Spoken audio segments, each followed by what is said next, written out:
Peter here, aka Peter Freakout 10, and it's time for another update. Alright. Okay. Now, before I start, I just want to say, one thing. I really want to thank you guys for the nice comments you've been giving me about how I'm feeling about the move. I want to thank people like Kate Lamana, Chavos on here, Pete Moulton, Jurassic Godzilla fan, so many other people who have been giving me really nice comments about this move, have been really nice about it, and have been really respectful too, because on YouTube or the internet in general, I should say, you never know that when you send out something, you never know when people are going to be nice or mean to you about it. And it's really nice to see that you guys have been really respectful about this and really understanding too. Really, really understanding, really nice about it. And just the nice comments that you guys have given me have really put me in a better mood, and today I'm in a much better mood and am willing to do this update, and I have a review coming. I just uploaded a video showing the tour of the room and upstairs from a couple days ago. It was pre-recorded, so still a little upset in that video, but I've grown since then, but yeah. But moving on, thank you guys, but moving on, let's get into the update. Now, I got myself 6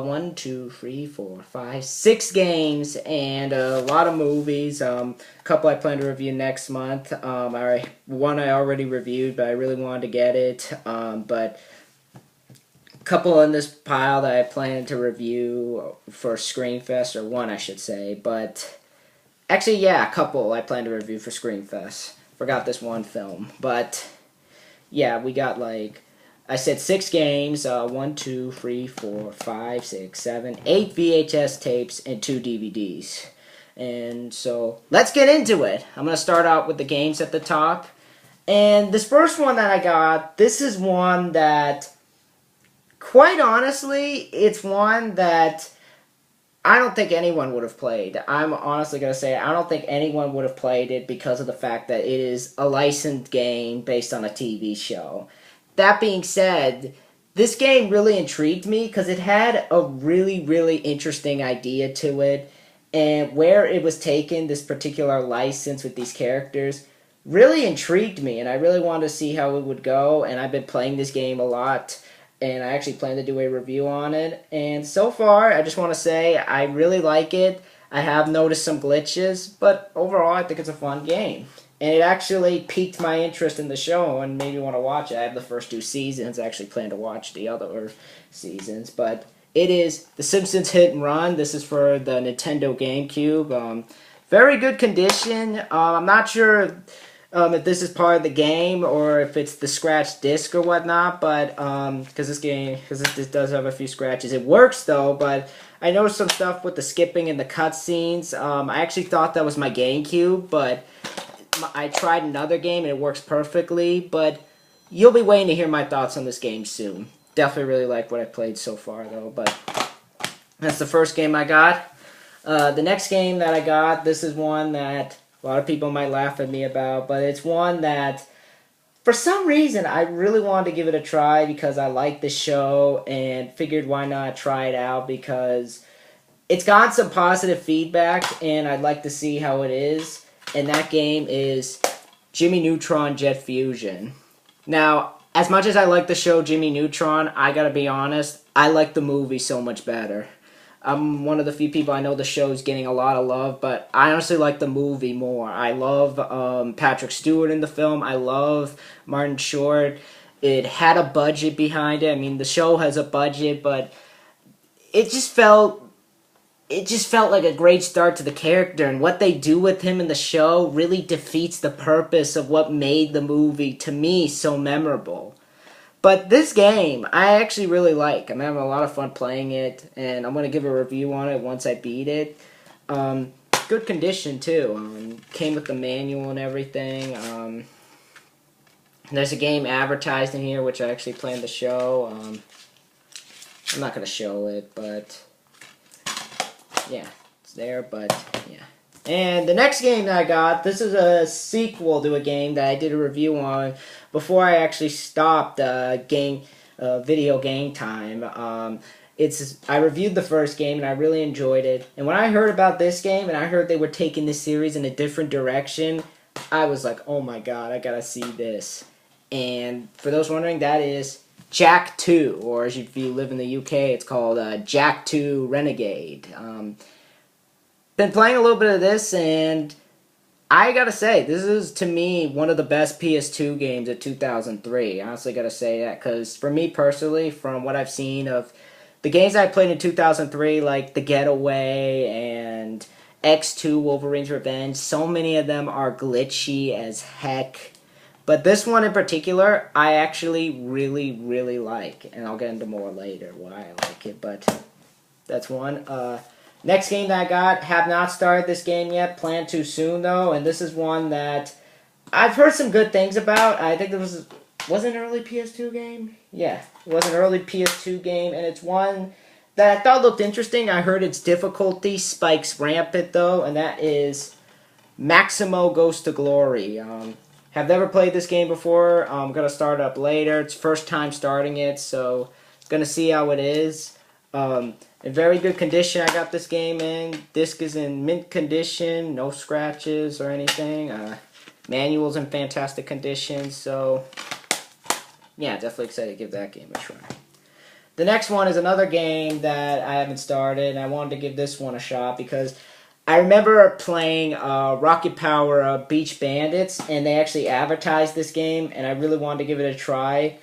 And this, if you played the game or actually have seen the trail of it, there's like the song there's like a variation of the song A Real Wild Child by Wakefield. If you guys know the Iggy Pop version, they did a variation for this game, and that's honestly what drew me to play it. I'm like, if they can get Wakefield to do this game, that's crazy. But that is Tack and the Power of Juju.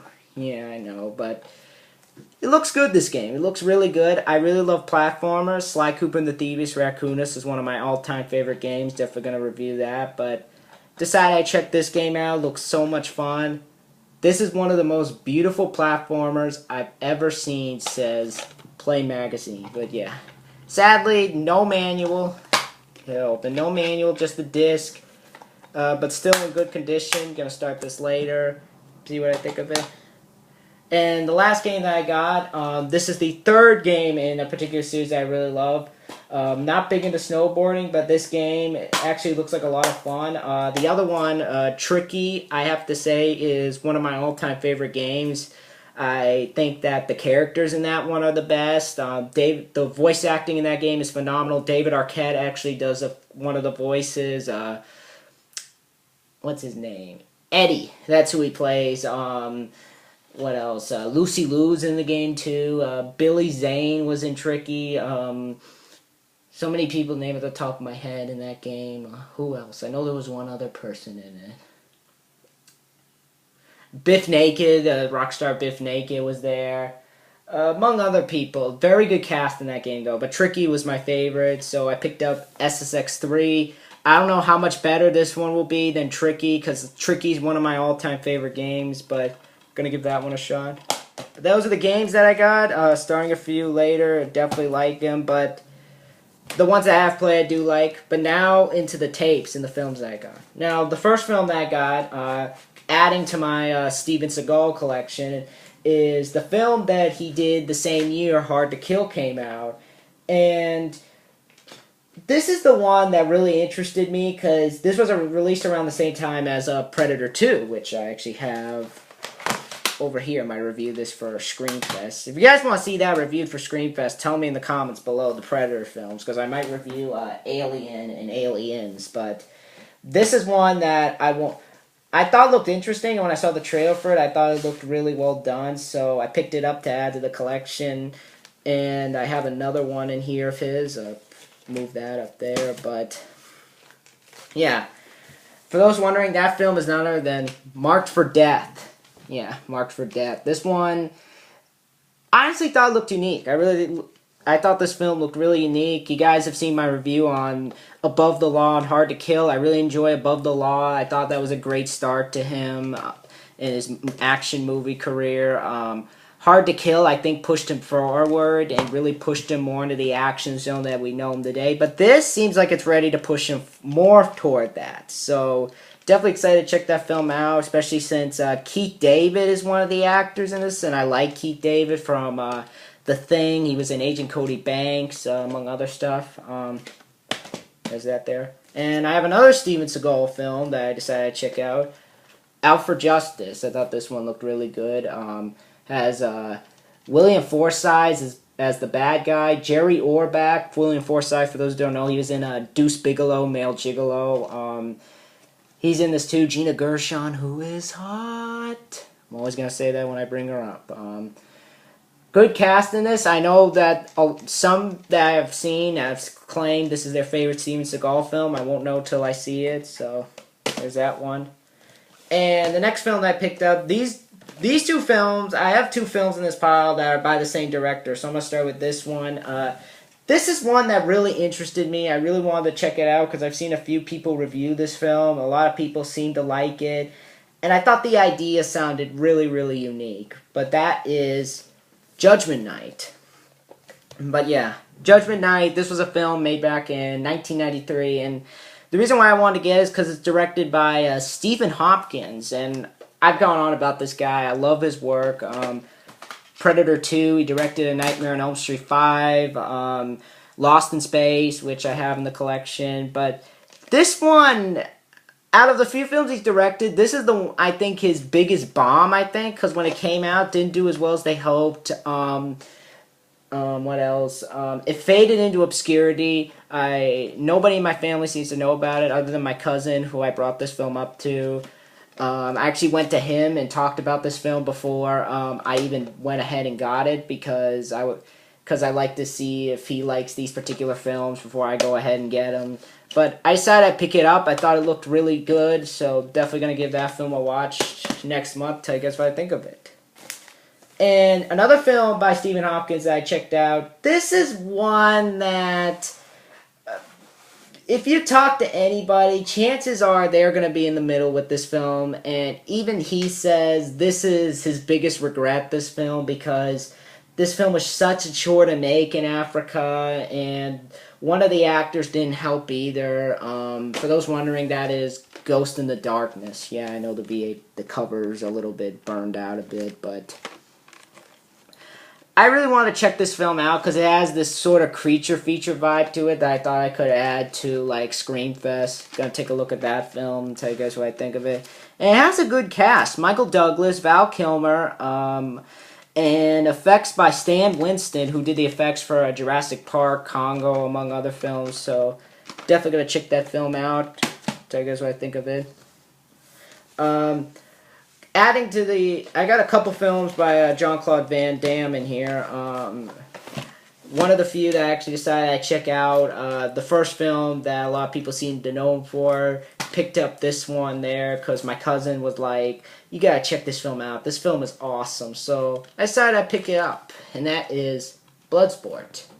I have never seen this film before. I'm going to check out the trailer before I watch it next month. Definitely excited to check it out. Think it looks really, really good. From what my cousin told me, this seems to be his favorite Jean-Claude Van Damme films. Yeah, Jean-Claude Van Damme. I keep getting him mixed up with Dolph Lundgren for some reason, but yeah. Think this film looks really good. Again, I've never seen it before, but definitely got to check out the trailer and give my thoughts on it. And another Jean-Claude Van Damme film, one similar to that film, Kickboxer. This is an HBO video. This is another one I haven't seen. Definitely got to check out the trailer and give my thoughts on it. Definitely looks good. One film that I already reviewed, and I figured I'd get it for the collection. This is a film that got so much hate on. I don't know why, because for me, this to me has become one of my all-time favorite superhero films. Do I like it as much as Spider-Man? No. Spider-Man with Tobey Maguire is the bomb. Love that film. Really excited to see Spider-Man 2 and give my thoughts on that. But that is Daredevil. Yeah. And this film has its fans 2 thumbs up. Not Siskel and Ebert, Ebert and Roper. So you can't say this film is universally hated. Ebert and Roper like the film, so yeah. But I love this film. I do. I don't think it deserved all the bashing that it got. Granted, it's not as good as Spider-Man or any of the other Marvel films, but it was still a good film. Definitely a really good film. So yeah, definitely excited to rewatch that in the future. Adding to the Lethal Weapon films, I picked up Lethal Weapon 2, directed by Richard Donner, which I actually remember seeing the trailer for this film on that Hard to Kill VHS, and they were going on about how better than the first this is. This movie's awesome. I won't know till I see it. I haven't watched the first one yet. I might review that for Christmas, so definitely gotta take a look at that and this one some other time. And another Lethal Weapon film, Lethal Weapon 4. I need to get number 3 to complete the collection. This one is considered to be the worst. Did Richard Donner direct it again? Yes, Richard Donner did direct it again. Joel Silver came and produced this, among many other people. Definitely excited to give this film a shot. Maybe not as good as the first few, but still excited. Looks very good. Don't know what to say about it since I haven't seen all the films, but yeah. And the last film that I picked up, this is definitely going to be one I'm going to review for Screenfest. I've never seen this film before, but I think it looks really creepy. I know one person on here already reviewed this film, and that is Amityville Horror. The original with Margaret Kidder, James Brolin, and Rod Steiger. Definitely excited to check this film out, tell you guys what I think of that. And something else I picked up was a book, this Halo book, which I'm reading at the moment, in preparation for a Halo 2. Before I pick that up, I'm reading this, and I plan playing the first Halo Combat Evolved at the moment. So far, this book is really good. It kind of tells the backstory of Master Chief, how he got his start. Might include a quick review of this book in my Halo review when I beat the game, but still.